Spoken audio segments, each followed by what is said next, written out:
Welcome everyone to MailFuzz TV. I am Peter, and today I'm going to be talking about the X-Files Season 3, Episode 7. It's called The Walk. So, spoilers for the episode as always. Yes, I'm here to talk about X-Files. It's been 5 years or something, but time finally opened up, and I'm excited to be back. Admittedly, this episode is one that I feel not particularly positive, not particularly negative on. It's probably one of the least interesting possibilities to talk about in terms of like a review, just because I don't feel that passionate either way. There's a couple of nice moments. There's a couple of cool, like sort of almost horror movie kill sequences that I quite like, which is cool. As per usual, Mulder's making some leaps. He leaps to some conclusions about astral projection very, very quickly at certain points in the episode, but for the most part, I would say this is a pretty kind of in the middle of the road episode, which is, I think, just maybe down to the fact that the guest characters never quite went above serviceable for me. I never quite cared about the general character who was involved and like kind of the main target of the episode. It's kind of strange because the entire premise of the episode is set at like a military hospital where it's vets who have lost limbs or have been like seriously injured in other ways from combat, and they're kind of recuperating, and someone is, well, at least to begin with, it feels like something supernatural is not letting them kill themselves. And then we find out later in the episode that before these people tried to do that, their entire families were killed first. So something is killing their families and then not letting the surviving soldier or whoever it may be take their own life to kind of deal with the pain. So it definitely has like a big revenge vibe going for it. Like there's a lot of vengeance going on here.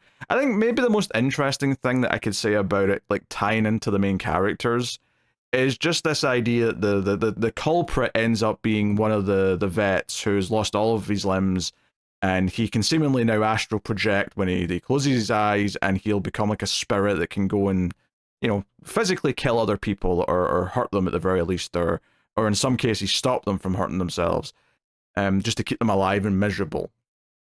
And, you know, his performance I don't think is particularly great. I think it's a little bit cheesy. He's kind of overly angry, and there's not a lot of nuance to it. You know, it's very kind of thin. But from a thematic point of view, when I look at it and think about Mulder and Scully, Mulder especially, but even Scully now, given that at the start of this season even they were being spied on by their own government, by their own, you know, FBI or the powers above them, like there's been a lot of this show where they've been kind of at odds with the people who are kind of in charge, their superior officers, if you will. And this idea of this character being someone who has a lot of anger to the people in charge who were involved in the war and got him hurt. He blames them. He blames the people higher up the food chain for what's happened to him, one way or the other. Now, how much of that, like, should you feel sympathetic for? And I think this is maybe where the episode kind of falls short and feels a bit too thin for what it's doing, is that I think a better version of this episode would have made this a bit more empathetic. Like, I think if we obviously would never necessarily agree with what he's doing to the other people, it would at least be something more interesting if we could at least understand why he feels like he was mistreated, why he has this anger. But it never really goes beyond, like, he got injured in combat and now holds everyone above him responsible for what happened to him. You know, we never really get a sense that the other people above him made any bad decisions that put him in that situation. Like, honestly, the coldest it ever really gets is that the general who did sort of like command him in combat, he says something like, "Oh, it's unfortunate what happened to these men, but they're casualties of war." He kind of like, you know, waves it off as something that just happens when there's combat. And I'm not even saying that's that bad a thing to say, but it's kind of the coldest you ever get from him. Like, part of me was expecting later in the episode that he would have turned out to have been making like some really risky plays or intentionally sacrificing people in a strategic maneuver or something, you know, even if it's something, again, that we could maybe understand the logic of, even if it's a little bit cruel to win whatever engagements he was in. But we never even get that. It never becomes anything more than just a straight chain of command. And the others that he's like, because the episode starts with this guy who's been trying to end himself, and he tries once again, because we hear that he's tried several times before the start of the episode, and he tries again by getting into the sort of the big metal bathtub, the big, those one of those big therapeutic metal bathtubs you get in like a hospital or maybe like a rehab type center. And he turns all the heat all the way up, he puts some weights in his pockets, and he wants to go this way. But it doesn't quite work. He gets saved in time because the astral projection ghost, whatever, makes it clear that, or unlocks the door at the very least so that when people come running to get him, they get to him in time. And, this is pretty horrific. And even afterwards, when he's still alive, probably one of the best, creepy images of the whole episode is this guy's, burned face, but he's got, a clear plastic mask over the top of it. It's a pretty creepy visual. And it feels like this guy is living through hell. And then you find out that his entire family, his wife and kids, died in a fire sometime recently, and that's maybe why he's in the position that he's in mentally. When you find this out, it's so horrific that that whoever's doing this is a monster. There's no shades of grey. There's no oh, did he do something bad to maybe deserve this treatment? And there's nothing ever given. In fact, we never even learn a single thing about him really beyond what I've just already told you. There's never any context of, oh, he was his direct superior and he gave him an order, even if it wasn't a shady order, but he's the one that actually gave him the order to go do something that led to his current predicament. But no, there's never anything like that.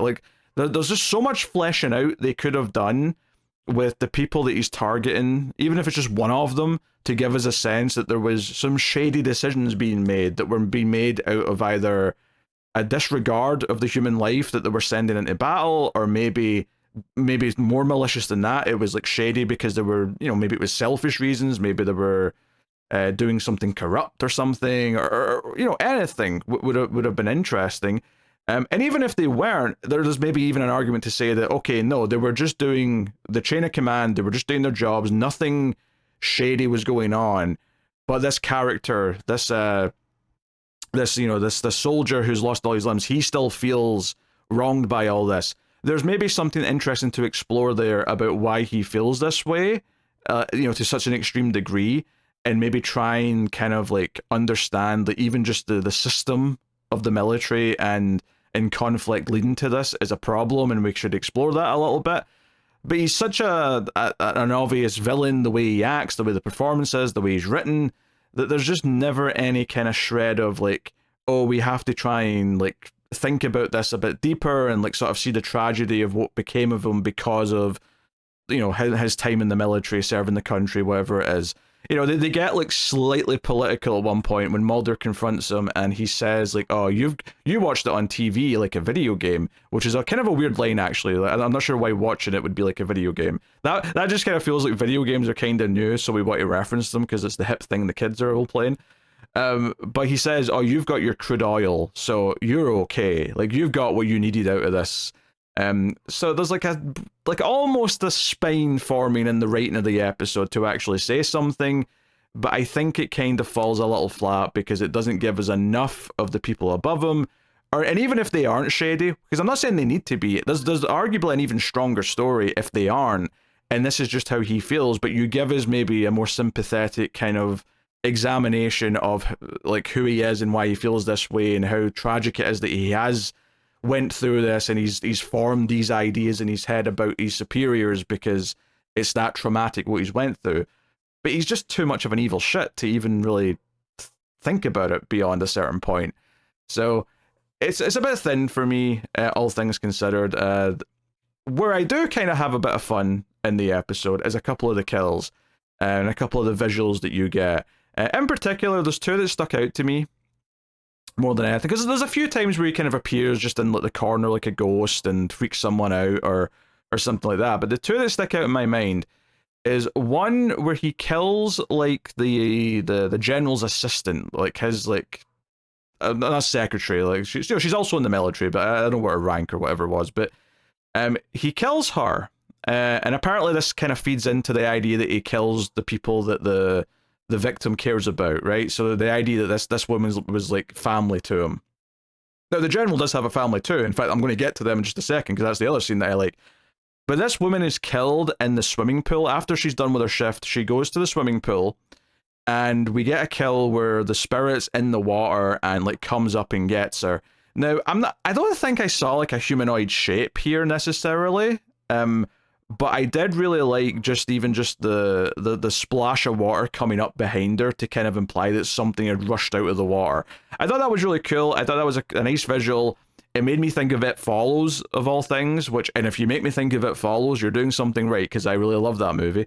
So I really kind of dug how this felt. It really felt like an invisible person was sneaking around and killing people, and I think there's suspense to be had there, and I enjoyed kind of the setup of this one. I also enjoyed the scene where he kills the general's son, because he does have a wife and son, and the son's playing in like the sand pit they've got out back, and he straight up like gets out of the sand, and yet this time you do see like a sort of vaguely humanoid shape made out of sand coming at the kid, and then like the guard who's near the house, because they suspect that there might be a target or an attack at some point. The guard runs in and just finds the kid's dead hand like sticking out of the sand. I actually really like that scene. This idea of like, you know, water or sand, or, you know, if maybe if it was winter they could have done it with snow.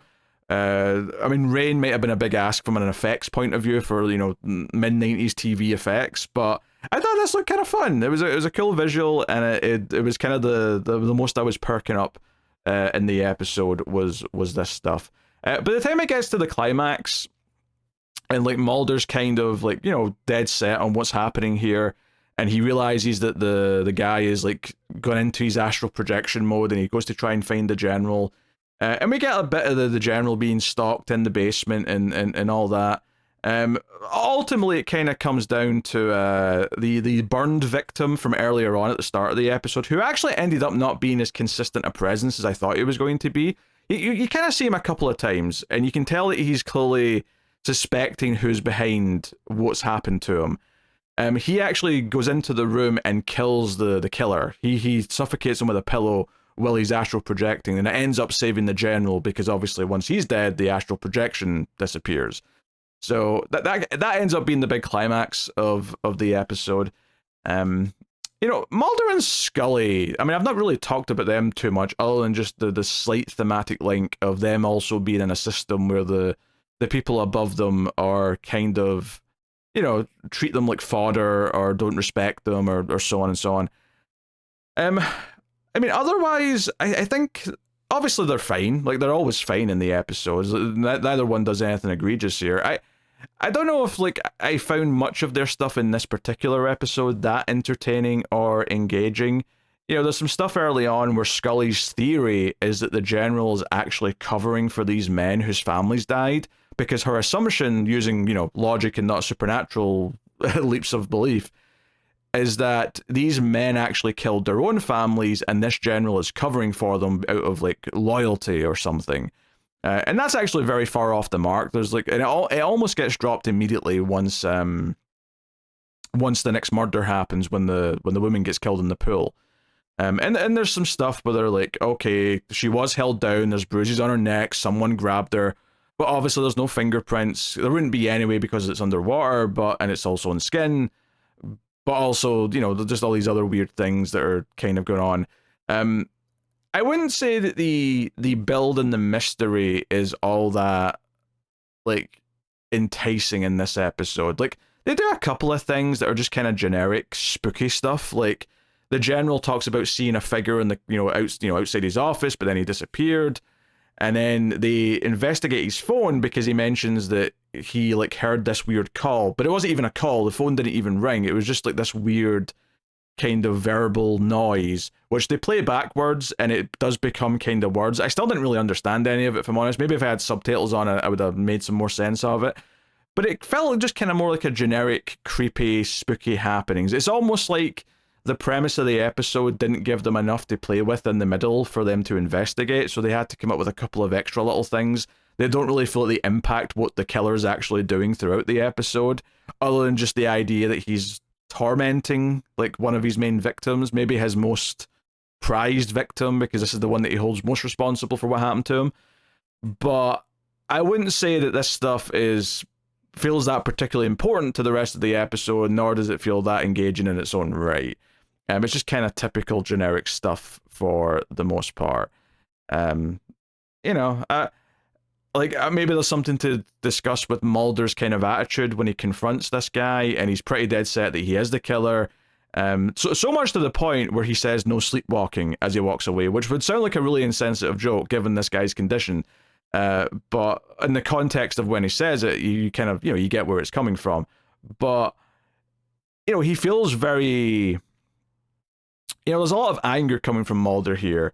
And maybe that's where I'm getting back to that idea of maybe if this guy was slightly sympathetic in some way, and Mulder could actually empathize with him because he's also dealt with people above him, sending him on goose chases and not believing him or something like that. I don't know, something to just make a bit more of an actual character engagement. Because I mean, this guy's introduction is, he's in a support group meeting where there's a bunch of vets in various different conditions, most of them in wheelchairs, some missing a limb or two, or it gets to him and he's very kind of dismissive of the other people. One guy's talking about a dream he had where he was walking again, and this guy, and the killer just starts laughing, starts kind of mocking that they're here and what they're doing, and that no one can understand them.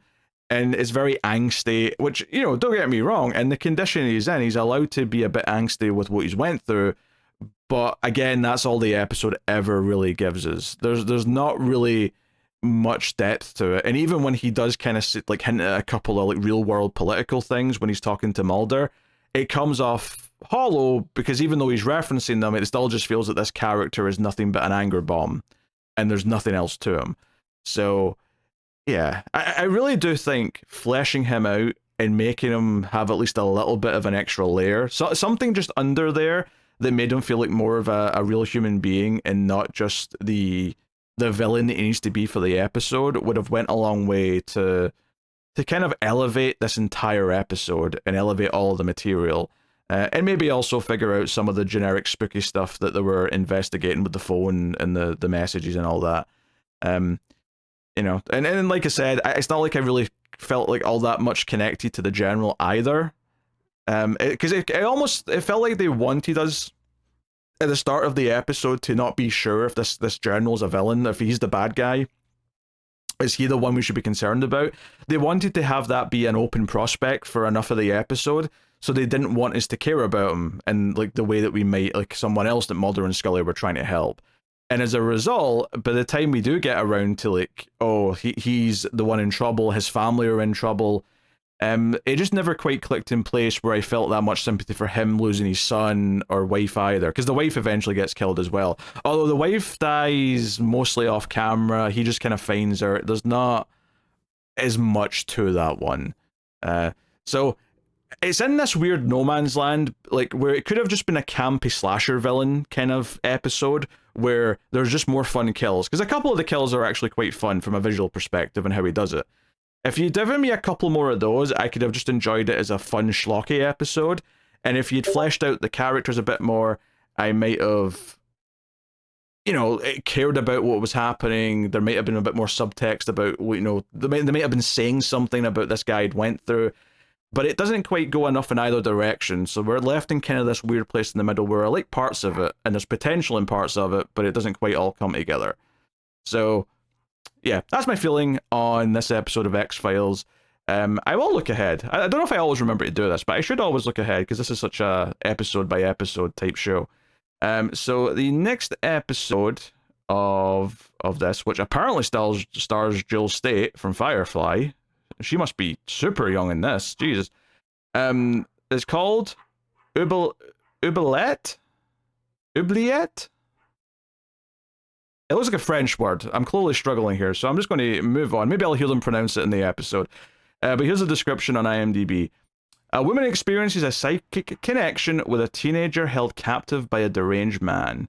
Oh, it sounds like a cheery episode. Honestly, it sounds fun. I can see the suspense coming from this. I'm going to assume that Jill State is the teenager, just given what age she probably is in this year of 1994, 5, or whenever year this was. So yeah, so I'll get to that as quick as I can, I promise. I'm going to try and get back to this in person of interest on a more frequent basis. The new shows kind of get in the way there for a bit. But hopefully you enjoyed me returning to X-Files. Thank you for joining me. You can support all the content over at Patreon, patreon.com/MailFuzzTV, or via YouTube membership. Any support from any direction is greatly appreciated. You can do a one-time thing with super thanks, even if you like. But Patreon gives you a bunch of bonuses, especially for all the movie content that's over on MailFuzz Movies, where all the movie podcasts live. Also, I put out a survey for both patrons and public viewers. Check the post tab on YouTube if you want to fill that survey out. It's a big help if you do. Lets me know what people like and what they're looking forward to. Helps me sort of focus my efforts a little bit.